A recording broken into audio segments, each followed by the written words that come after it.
Pero sa ngayon, take it easy. Magplano lang muna, isa-isa. Take everything one day, one step at a time. No pressure. Maaring hilahin kayo dyan ng kusa. Maramdaman nyo physically, mentally, emotionally. Teka lang, tao lang pala ako. Pahinga pag may time, rest. If you have to be alone, gawin yun. Solitude yung energy niyan. Or alone time, healing. It's all about healing. Or other messages with the moon, higit na lalakas ang inyong mga intuition this month.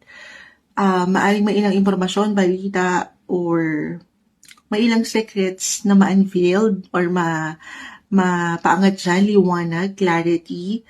So, reversal yung sekreto. It doesn't have to be negative naman, guys. Pwedeng impormasyon na matagal mo nang hindi alam or hindi alam ng ibang tao sa paligid mo, pero mapapaangat this month. Or merong ilang realizations or kahit sa simpleng conclusions, awareness na maaaring kaakibat yung mga nangyari from the past. Okay, na this time, ay kaya pala ganun. May kaliwanagan. Kasi ito yun. Ito yun, may purpose. The card of destiny. May purpose. Dito mo mapagtatanto yung mga hindi kagaanan na pinagdaanan mo, especially may liwanag.